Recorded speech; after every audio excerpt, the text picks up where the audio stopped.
할렐루야, 할렐루야. 1월 29일 목요 새벽 예배에 주님의 전환하신 모든 성도님들을 예수님 이름으로 환영하고 또 축복합니다. 저들 삶의 어떤 상황 속에서도 주님이 우리와 함께 하심을 저희들이 의심 없이 믿고 정말 그 믿음으로 끝까지 주님을 신뢰하며 나아가는 저희들 모두가 되길 소망합니다. 우리 시간 주님의 마음이 있는 곳에 나의 마음이 있기를 간절히 소망하는 마음으로 함께 찬송하며 나아갑시다.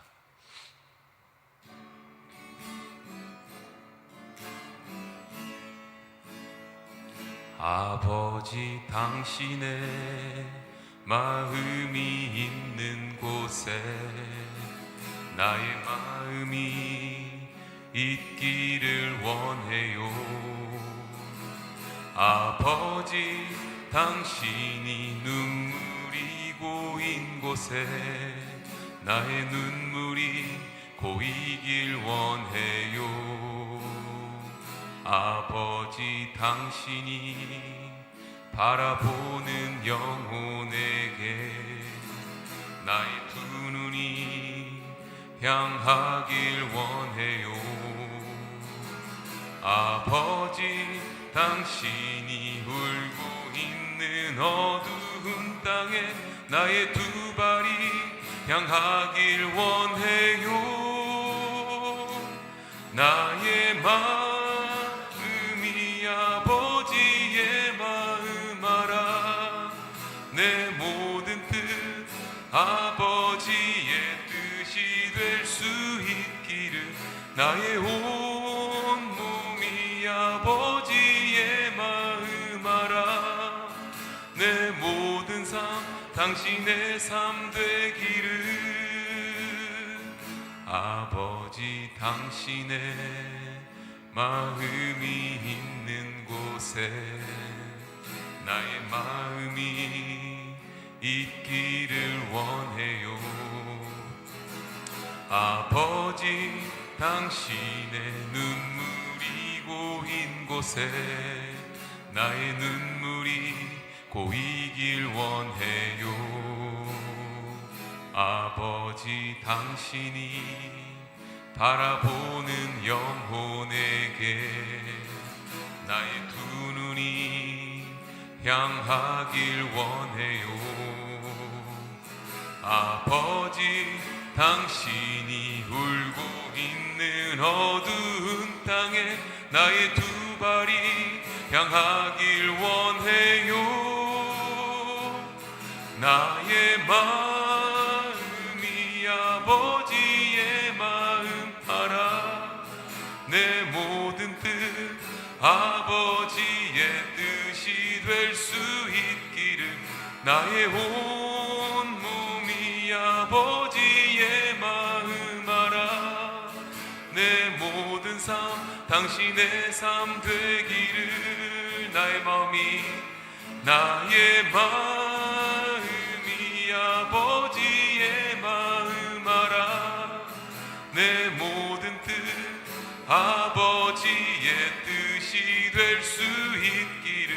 나의 온 몸이 아버지의 마음 알아. 내 모든 삶 당신의 삶 되기를. 내 모든 삶 당신의 삶 되기를. 내 모든 삶 당신의 삶 되기를.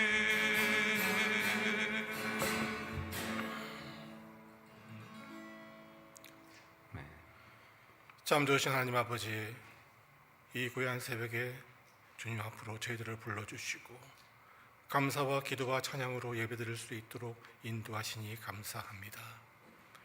이 새벽에 나온 모든 심령들이 주의 은총을 받아서 이 하루를 그 은혜 속에서 살게 하여 주시고 주님께서 명하신 빛과 소금의 사명을 감당하기에 부족함이 없도록 영육간의 강건함과 성령 충만함을 허락하시사 아름다운 그리스도의 향기를 이 세상에 전파하는 참된 주의 백성이 될 수 있도록 이끌어 주시옵소서.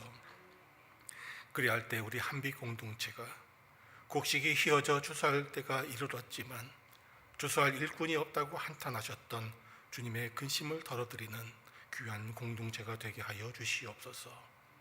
원하옵기는 주께서 겟세마네 동산에서 피와 땀을 흘리며 하나님께 기도드린 것처럼 저희들도 먼저 그의 나라와 그의 의를 구하고 거룩하신 하나님의 말씀으로 우리의 빈 심령을 채워주시며 온전한 믿음과 하늘의 소망을 가지고 하루하루를 살게 하여 주시옵소서. 저희들의 가정과 교회와 이 나라를 지켜주시고 복음의 역사가 이 땅을 끊임없이 다스리게 하여 주시옵소서. 이제 말씀을 듣길 원합니다. 부족한 종의 입과 생각까지도 주께서 주장하여 주시사 마땅히 전해야 될 것만 전할 수 있도록 붙들어 주시옵소서. 감사드리며 이 모든 말씀 예수님의 이름으로 기도하옵나이다. 아멘. 하나님께서 오늘 우리에게 허락하신 말씀은 마태복음 8장 1절에서 13절까지의 말씀입니다. 이 말씀을 하나님께서 오늘 우리에게 주시는 계시의 말씀으로 받으시고 한 절씩 교독하실 때에 제가 먼저 1절 말씀 읽겠습니다. 예수께서 산에서 내려오시니 수많은 무리가 따르니라. 한 나병 환자가 나와 절하며 이르되 주여 원하시면 저를 깨끗하게 하실 수 있나이다 하거늘 예수께서 손을 내밀어 그에게 대시며 이르시되 내가 원하노니 깨끗함을 받으라 하시니 즉시 그의 나병이 깨끗하여진지라. 예수께서 이르시되 삼가 아무에게도 이르지 말고 다만 가서 제사장에게 내 몸을 보이고 모세가 명한 예물을 드려 그들에게 입증하라 하시니라. 예수께서 가브나움에 들어가시니 한 백부장이 나와 간구하여 이르되 주여 내 하인이 중풍병으로 집에 누워 몹시 괴로워하나이다. 이르시되 내가 가서 고쳐주리라. 백부장이 대답하여 이르되 주여 내 집에 들어오심을 나는 감당하지 못하겠사오니 다만 말씀으로만 하옵소서. 그러면 내 하인이 낫겠사옵나이다. 나도 남의 수하에 있는 사람이요 내 아래에도 군사가 있으니 이더러 가라 하면 가고 저더러 오라 하면 오고 내 종더러 이것을 하라 하면 하나이다. 예수께서 들으시고 놀랍게 여겨 따르는 자들에게 이르시되 내가 진실로 너희에게 이르노니 이스라엘 중 아무에게서도 이만한 믿음을 보지 못하였노라. 또 너에게 이르노니 동서로부터 많은 사람이 이르러 아브라함과 이삭과 야곱과 함께 천국에 앉으려니와 그 나라의 본 자손들은 바깥 어두운 데 쫓겨나 거기서 울며 이를 갈게 되리라. 함께 읽겠습니다. 예수께서 백부장에게 이르시되 가라 내 믿음대로 될지어다 하시니 그 즉시 하인이 나으니라. 아멘. 여러분, 세상에서 가장 슬픈 사람은 누구일까요? 아마 자기의 가장 소중한 사람을 아니면 어떠한 소중한 존재를 떠나보낸 사람은 아닐까 한번 생각을 해봅니다. 그렇다면 그 다음으로 슬픈 사람은 누구일까요? 아마도 소망이 없는 가운데 살아가는 사람들은 아닐까 한번 생각을 해봅니다. 이런 두 번째로 슬픈 사람들을 대표하는 아주 유명한 시가 있는데요. 아마 여러분에게도 익숙한 서시를 지었던 우리 윤동주 시인의 팔복이라는 시입니다. 그 시는 이래요. 팔복, 슬퍼하는 자는 복이 있나니, 슬퍼하는 자는 복이 있나니, 슬퍼하는 자는 복이 있나니 계속해서 슬퍼합니다. 그리고 마지막에 저희가 영원히 슬플 것이요 라는 이 말로 이 시는 마무리가 됩니다. 이 시는 1940년 12월에 그렇게 쓰여진 시입니다. 이때는 어떤 때입니까? 한국이 일제에 점령당한 지 무려 30년이 지난 때였어요. 이제는 광복이 될까 했지만 도저히 광복이 될 것 같지도 않고 일본의 그 모습을 보니까 망하기는커녕 더욱더 잘 나가기만 하다 보니까 이 시인의 마음 어떻습니까? 슬픈 거예요. 그런데 이게 역설적으로요, 이것을 기뻐하는 사람들도 있었습니다.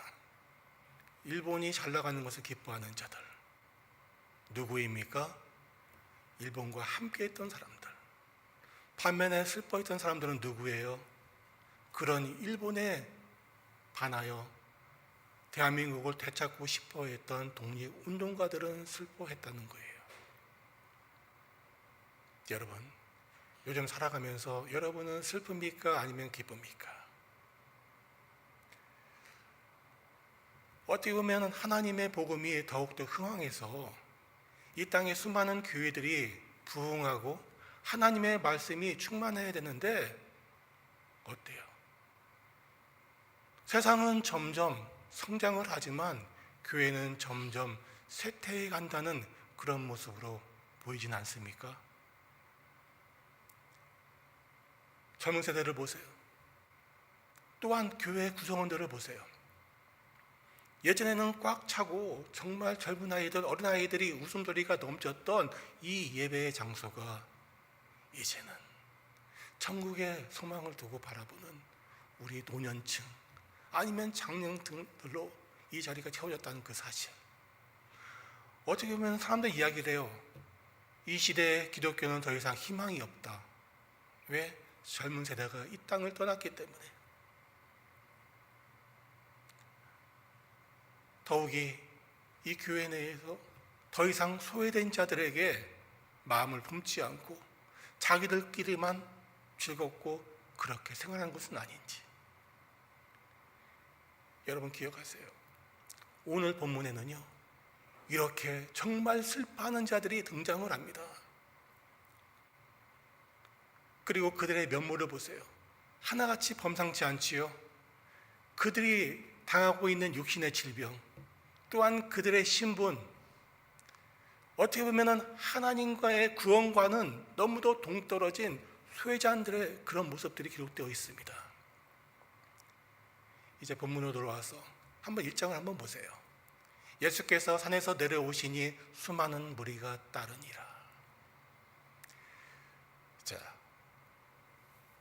마태복음에서는 예수님께서 산에서 강론을 하셔요.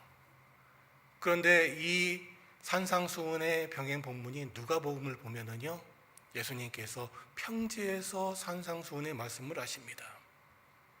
왜 이렇게 다른 것일까? 학자들에 의하면 이 마태는 예수님을 어떻게 보면 모세가 예수님의 예표, 그림자라는 사실을 묘사하기 위하여 자주 이 산을 등장시키는 것을 보게 됩니다. 그래서 산에서 내려오신다는 이 구절 또한 출애굽기 34장 29절에 기록된, 어떻게 보면 모세가 하나님의 율법을 받고 시내 산에서 내려오는 그 모습을 묘사하기 위해서 이것을 사용했다라고 이야기를 해요.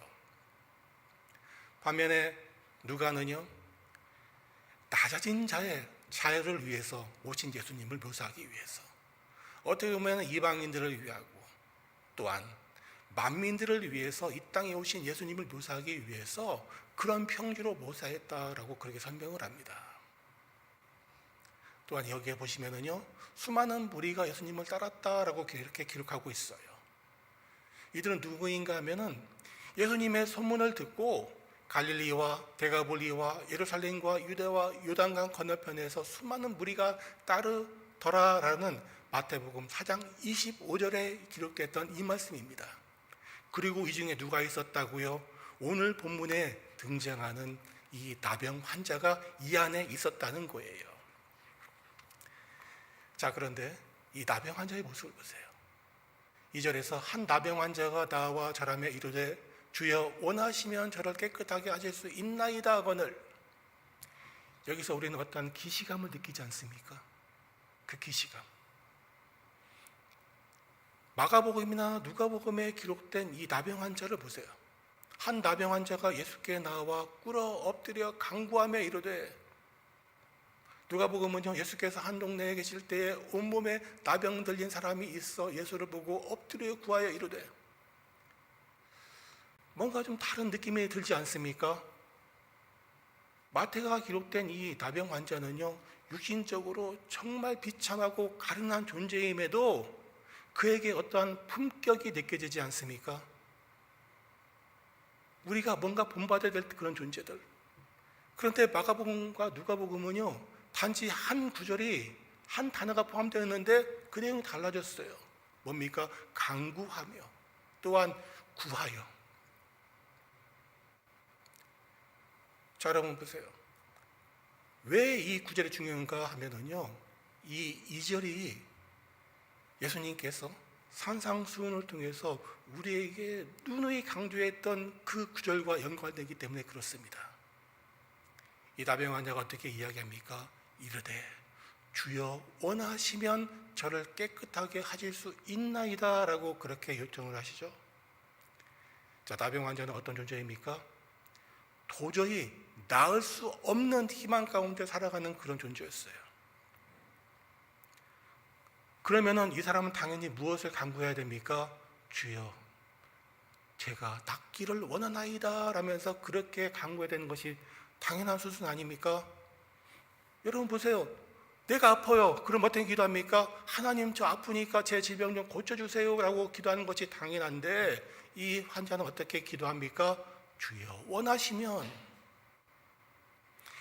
자기의 육신의 필요보다 우리 주님의 주권을 더 강조하는 모습이 보이지 않습니까? 여러분 6장 33절에 어떤 말씀이 기록되어 있는지 기억나세요? 그런즉 너희는 먼저 그의 나라와 그의 의를 구하라. 이 나병 환자는 지금 주님의 나라를 위해서 나라를 먼저 구하고 있는 거예요. 주님 제 병이 낫는 것이 주님의 나라를 위해서 어떻게 써야 될지 주님이 판단하시고 그게 맞다고 하면 저를 깨끗하게 해 주십시오라고 그 순서가 바뀐 거예요. 내 필요가 아닌 어떠한 누구? 주님의 나라에 이게 필요한 것입니까? 라고 묻는 자료. 어떻게 보면 예수님께서 그분의 따르는 그 사도들 제자들에게 바랬던 그 믿음이 누구에게 나타난 거죠? 바로 이 나병 환자에게 나타나고 있는 모습을 보게 됩니다. 이게 오늘 본문이 우리에게 이 환자가 하는 말이 우리에게 주는 교훈이에요.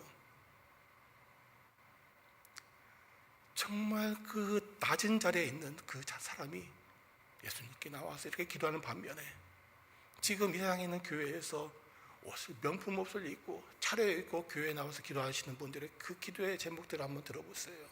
주님 제 딸을 대학에 입학시켜달라고, 또한 제 남편 사업이 잘 되게 해달라고 그런 기도를 하고 있어요. 정말 예수님께서 이방인의 기도를 하면서 그렇게 하지 말라고 했던 기도를 지금 그들은 하고 있는데, 가장 낮은 자리에 있는 이 나병 환자는 그 반대로 하나님의 나라를 위하여 기도하고 있는 모습을 보게 됩니다. 자, 이런 나병 환자의 믿음에 대해서 예수님은 어떻게 반응을 하는지 한번 볼까요? 3절과 4절인데요. 예수께서 손을 내밀어 그에게 대시며 이르시되 내가 원하노니 깨끗함을 받으라 하시니 즉시 그의 나병이 깨끗하여진지라. 그러면서 예수께서 이르시되 삼가 아무에게도 이르지 말고 다만 가서 제사장에게 내 몸을 보이고 모세가 명한 예물을 드려 그들에게 입증하라 하시니라. 자, 예수님의 모습에서 어떤 모습이 보입니까? 율법의 완성이 보이지 않습니까? 예수님께서는요 5장 10절에 이렇게 말씀하셨죠.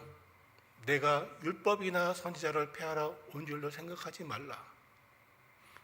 율법을 폐하는 것이 아니라 어떻게 해요? 완전하게 하시기 위해서 오셨다. 율법의 완전함. 여러분, 율법의 완성은 무엇입니까? 학자들에 따르면요 그건 사랑이라고 이야기해요. 사랑하는 것이 율법의 완성이다. 예수님께서 이 나병 환자에게 손을 대지 않고요 얼마든지 치료하실 수 있었습니다. 말씀만으로 치료하시는 분이시고요. 그렇죠? 그런데 이 예수님께서는요 이 나병 환자의 몸에 손을 대셨어요. 아마 여러분들 좀 기억하실 거예요. 유영수 여사께서 소록도를 방문하셨습니다. 그 당시에 나병 환자는 어떤 환자입니까? 손을 대서는 안 되는 그런 존재라고 사람들이 생각을 했고요. 그들을 핍박하고 그들을 격리시켰고 그들을 내쫓았어요. 그런 그들에게 이 유영수 여사는 손을 대셔요. 만져요. 그 모습에 사람들이 감동을 했습니다. 왜 감동했습니까? 우리는 더럽다고 그렇게 했는데 아니잖아. 긍휼함, 사랑, 그걸 보여주시는 거예요. 율법적으로는 이게 불법입니다. 어기는 거예요.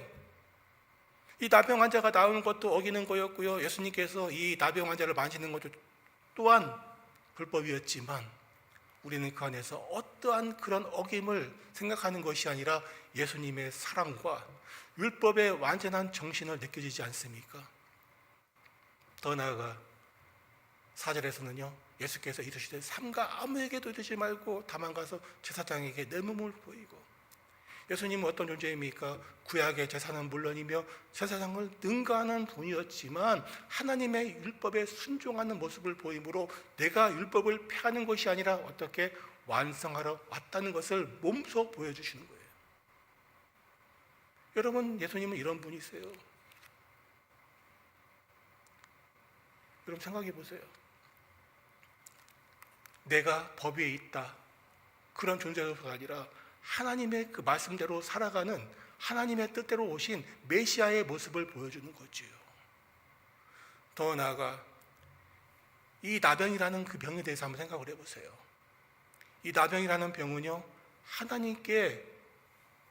하나님을 어김으로써 하나님께서 그에게 심판으로 주시는 병이라고 구약시대는 물론이며 그 당시 사람들은 그렇게 믿고 있었어요. 그 존예가 있죠. 누굽니까? 미리암. 민수기 12장에 기록되어 있듯이 모세를 비방한 죄로 일시적으로 나병에 걸렸습니다. 게하시 엘리사의 사환으로서 나아만 장군의 선물을 탐내어 거짓말한 죄로 나병에 들었어요. 우시야 왕 교만하여 제사장의 직분인 분향을 직접 하려다가 하나님의 진노를 받아서 나병에 걸린 사람. 이렇듯 나병하면은 하나님의 심판을 받은 존재. 그런데 예수님께서는요, 어떻게 말씀하십니까? 내가 원하노니라는 그런 말씀하세요. 이 권세가 누구의 권세입니까? 바로 하나님의 권세라는 거지요. 하나님의 권세. 하나님이 병을 걸리게 하셨으면 누가 이 병을 낫게 할 수 있습니까? 오직 하나님만이 이 병을 낫게 하실 수 있다는 사실이에요. 즉 바꿔 말하면 예수님께서 하나님이시고 메시아로서 이 땅에 오셨고 친히 그 모습을 보여줬다는 사실을 기억하시기 바랍니다. 그래, 또 한 가지 기억한 것은 이거죠. 이 나병 환자가 어떻게 이 자리에 나올 수 있었는가? 여러분, 이게 이런 의문이 들지 않으세요? 그는 격리된 사람입니다. 바깥 소식을 들을 수 없어요. 그저 숨어서 살았던 그 사람인데 어떻게 예수님의 소문을 듣고 가장 먼저 이 자리에 나왔을까? 바로 누군가 이 나병 환자에게 예수님이라는 존재를 알렸고요, 그 존재를 통해서 이 사람은 믿고 자리에 나오므로 결국은 그가 치유함을 받고 구원의 길로 나갈 수 있었다는 사실. 즉 아직도 우리 주변에는 이러한 나병 환자처럼 스스로 격리가 되어 예수님을 떠난 존재들이 얼마나 많은지 몰라요. 그런 그분들에게 교회에서 준비한 초초장을 들고 가셔서 그들을 총동원 주의 자리로 인도하셨을 때 그들이 제2의 나병 환자처럼 회복되는 역사가 있을 줄 믿습니다. 자, 이제 그 다음에 등장하는 그 백부장 이야기 한번 들어볼까요? 자, 이제 이야기는 다시 5절에서 7절로 이어집니다. 예수께서 가버나움에 들어가시니 한 백부장이 나와 간구하여 이르되 주여 내 하인이 중풍병으로 집에 누워 몹시 괴로워하나이다. 이르시되 내가 가서 고쳐주리라. 이 백부장의 믿음이 얼마나 위대한지 몰라요. 그리고 또 한 가지 여러분들이 기억할 것이 있어요. 왜 마태는 나병 환자에 이어서 이 백부장의 이야기를 배치를 하였는가? 마태는 철저하게 생각했던 것이 있어요. 복음은 누구에게 먼저? 유대인에게 먼저. 그리고 그 다음에 누구? 이방인. 그 순서에 유대인인 나병 환자에게 먼저 가고 그 복음이 누구? 백부장으로 왔는데 놀라운 사실은 뭡니까? 이 백부장의 믿음이에요. 마태복음은요, 이 백부장이 직접 예수님께 나왔다라고 이렇게 쓰고 있지만 병행 본문인 누가복음 7장을 보면 이 백부장은 자기가 직접 나오지 않고 누구?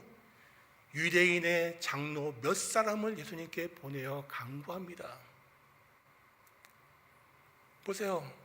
누가복음 7장 2절에서 3절 한번 볼까요? 어떤 백부장이 살아가는 종이 병들어 죽게 되었더니 예수의 소문을 듣고 유대인의 장로 몇 사람을 예수께 보내어 오셔서 그 종을 구해 주시기를 청한지라.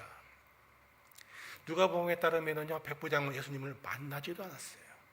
그런데도 이 사람들을 보내서 또 오늘 본문과 동일한 내용으로 치유함을 받습니다. 왜 이게 중요한가? 여러분, 이 당시에는 어떤 세상이었는가 하면요, 유대인과 이방인이 접촉하는 것 자체를 부정시했던 그런 때입니다. 한번 8장을 보세요. 8절을 보세요. 백부장이 대답하여 이르시되 주여 내 집에 들어오심을 내가 감당하지 못하겠사오니 다만 말씀으로만 하옵소서. 그러면 내 한이 낫겠나이다 라는 말을 하죠. 이 말은 사도행전 10장 28절에서 왜 이 백부장이 이런 말을 했는지 추가하게 하는데, 이르되 유대인으로서 이방인과 교제하며 가까이 하는 것이 위법인 줄을 너희도 알거니와. 율법에는 전혀 기록되어 있지 않는데 누구요? 장로의 유전에 따르면 이방인과 유대인이 함께 만나는 것, 함께 자리하는 것, 함께 식사하는 것, 이방인의 집에 들어가는 것 모두 다 부정하다라고 자기들끼리 규정을 했어요. 그리고 이 백부장은 어떤 사람인가? 누가복음에 따르면은요, 이 백부장은요, 유대인들을 위해서 회당도 지어줄 정도로 유대인과의 관계가 굉장히 좋았던 사람이고, 하나님의 율법과 심지어 장로의 유전마저도 철저히 지키는 그러한 사람이었다는 거예요. 여러분, 놀랍지 않습니까? 유대인보다 더 유대인 같은 이방인. 요즘에 한국의 TV를 보세요. 외국인이에요. 한국 사람이 아니에요. 그런데 한국 사람보다 더 한국 사람 같은 그런 이방인들 보인 적이 있잖아요. 뭔가 그 사람들 보면서 깜짝깜짝 놀라죠. 저 사람 한국 사람 아니야 라고. 마찬가지예요. 이 내용을 읽은 그 당시 유대인들은요, 우리와 똑같은 마음이었을 거예요. 이방인인데 어떻게 유대인과 똑같지? 어떻게 유대인보다 더 율법을 잘 알고 장로 유전까지도 이렇게 철저히 지킬까? 이런 존재가 존재했다는 거예요. 여러분 기억하세요. 지금 우리가 철저하게 무시하고 있는 동남아 사람들, 중앙아시아 사람들, 아프리카 사람들, 미개인들, 근데 그들 가운데 누구? 우리보다 더 믿음이 뛰어난 존재들이 그곳에 있다는 거예요. 심지어 우리가 우리의 최대의 적이라고 이야기하는, 영적인 최대의 적이라고 하는 무슬림들 가운데서도요, 믿음이 우리보다 더 좋은 사람이 있다는 사실을 여러분 기억하시기 바랍니다. 결국 어떻습니까? 10절 한번 볼까요? 예수께서 들으시고 놀랍게 여겨 따르는 자들에게 이르시되 내가 진실로 너희에게 이르노니 이스라엘 중 아무에게도 이만한 믿음을 보지 못하였노라. 또 너희에게 이르노니 동서로부터 많은 사람이 이르러 아브라함과 이삭과 야곱과 함께 천국에 앉으려니와 그 나라의 본자손들은 바깥 어두운 데 쫓겨나 거기서 울며 이를 갈게 되리라. 이 당시 마태 공동체는요, 스데반 집사의 핍박으로 인해서 쫓겨난 이유, 처음에는 유대인들로 가득 찼어요. 그런데 이방인들에게도 복음이 증거가 되고요, 그곳에 이방인들이 차지하게 됩니다. 더 나아가 이제 그들이 교회를 세운 지 30년이 되자 1세대 유대인보다 2세대 유대인들이, 헬라화된 유대인들이 가득 차게 됐어요. 마치 지금의 우리 한인교회처럼 2세대들이 가득 찬 그런 교회가 되다 보니까 뭡니까? 그들에게 복음은 낯선 것이었고 율법은 낯선 것이었어요. 그리고 그들은 이방인이었고 심지어 율법에 멀어진 존재였기 때문에 점점 나는 구원과 멀어진 존재가 아닌가라는 의심이 품고 있었을 때 마태 이 말씀을 통하여 그들은 특별한 은혜를 받게 되었습니다. 그리고 이 자리에 있는 우리도 또한 특별한 은혜를 받지 않습니까? 이방인인데도 하나님 또한 예수님께서는 이렇듯 우리에게 구원의 기회를 주시고 영생의 길을 열어주셨다. 심지어 본 자손인 유대인들은 구원에서 탈락할 것이라는 최초의 말씀입니다. 한번 보세요. 또 너에게 이르노니 동서로부터 많은 사람이 이르러 아브라함과 이삭과 야곱과 함께 천국에 앉으려니와 그 나라의 본자손들 바깥 어두운 데 쫓겨나 거기서 울며 이를 갈게 되리라. 거기서 울며 이를 갈게 된다는 것은요, 두려움에 떠는 것이 아니라 후회의 목소리예요. 후회. 내가 그때 예수님을 믿었으면 구원을 받았을 텐데 내가 왜 예수님을 믿지 않아서 구원을 받지 못할까라는 그러한 한탄이에요. 그리고 예수님의 이 예언은요, 사도행전에서 그대로 이루어지지요. 또한 예수님의 비유의 말씀을 통해서도 이루어지는 것을 보게 돼요. 여러분도 잘 알고 있는 포도원 소작원의 비유입니다. 마태복음 21장에 기록되어 있는데요, 다 알지요? 주인이 그 포도원을 자기의 농부들에게 맡깁니다. 잘 경작하라. 그리고 매년 새를 바치라고 그렇게 했는데 이 농부들이 새를 바치지 않아요. 그래서 이 주인이 맨 처음에 자기의 종을 부르는데 그 종을 때려요. 계속 그러다가 결국은 그래, 내 사랑하는 아들을 보내면 내 아들은 존대할 거야 하면서 기대하며 보냈는데 그 아들을 죽입니다. 왜 죽입니까? 그 아들을 죽이면 상속자가 없으니 이 땅은 누구 거라고, 우리 것이 될 것이라는 헛된 그러한 희망을 품고 아들을 죽였는데, 이 주인이 21장 42절에서부터 이렇게 말씀하시죠. 그들이 말하되 그 악한 자들을 진멸하고 포도원은 제때에 열매를 바칠 만한 다른 농부에게 새로 줄지니라. 43절, 그러므로 내가 너에게 이르노니 하나님의 나라를 너희는 빼앗기고 그 나라의 열매 맺는 백성이 받으리라. 여러분 보세요. 새로 준다. 이 주인이 받을 새는 무엇입니까? 바꿔 말하면 이거예요. 하나님이 왜 우리 인간을 창조하셨는가? 하나님께서 영광을 받기 위해서 우리를 만드시지 않으셨습니까? 하나님께 찬양과 경배를 드리고 하나님께 영광을 돌려야 할 존재로 창조된 우리가 하나님의 손가락 하지 말고 하나님을 욕하고 하나님에 반하는 행동을 했다는 거예요. 즉 바꿔 말하면 이겁니까? 유대인들에게 이 땅을 맡기는데 그들은 하나님께 영광을 돌리는 것이 아니라 우상을 향해서 숭배했고, 또한 하나님의 진실된 제사가 아닌 거짓된 제사로 하나님의 이름을 욕되게 했으며, 하나님의 계명은 사람들을 사랑하는 것이 아니라 그들을 핍박하고 그들을 소외시키고 그들을 아프게 했다는 거죠. 반면에 이방인들은 어떻습니까? 이들은 그저 받은 그 은혜가 감사해서 오직 하나님께 영광을 돌리는 그런 존재로서 하나님께 비춰졌다는 것이고요. 수많은 희생자와 수많은 피를 흘려가며 그 복음의 길로 나아가는 그런 이방인들이야말로 진정한 구원의 대상, 또한 이 나라를 새로 차지할 그 민족으로 하나님이 선택했다는 그 선언을 오늘 본문에서는 말씀하고 있습니다. 여러분, 그러나 기억하세요. 시민권자였던 유대인들이 그 시민권을 빼앗겼습니다. 그리고 영주권자인 우리가 그 땅을 차지했어요. 시민권자인 유대인도 쫓겨나는데 영주권자인 우리는 두렵고 떨림으로 구원을 이루어 나가야 되지 않겠습니까? 어떻게 보면 바울은 그래서 늘상 그의 서신에서 그렇게 말하잖아요. 두렵고 떨림으로 너희 구원을 이루라. 이 말씀을 기억하며 하루하루를 살 때에 정말 두려움을 가운데 어떻게 하면 하나님께 영광을 돌릴까? 하나님의 나라를 위하여 먼저 구하는 우리 모두가 되기를 주님의 이름으로 축원드립니다. 말씀을 기억하며 다 함께 기도하겠습니다. 사랑과 은혜가 풍성하신 하나님, 오늘 말씀을 통하여 예수님께 나와 치유함을 받은 나병 환자와 백부장의 믿음을 묵상하게 하시니 감사합니다. 나병 환자가 자기의 더러움과 절망적인 상황 속에서도 주님께 절하며 주여 원하시면 저를 깨끗하게 하실 수 있나이다 라고 고백했던 것처럼, 또한 백부장이 자기의 종을 위해 주님께 간구하며 다만 말씀으로만 하사 내 하인을 낫게 하옵소서 라고 했던 그 위대한 믿음을 오늘날 저에게도 허락하여 주시옵소서.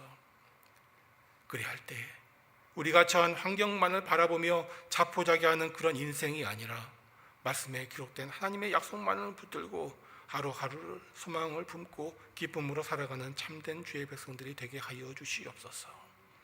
아울러 자기의 종을 사랑하고 긍휼히 여겼던 백부장처럼 저희들 또한 주변의 연약한 이웃과 고통당하는 자들을 향해 오늘도 주님의 긍휼과 사랑과 은혜를 베푸는 삶을 살게 하여 주시옵소서. 이 모든 말씀 우리에게 가장 좋은 것으로 응답하시는 예수 그리스도의 이름으로 기도하옵나이다.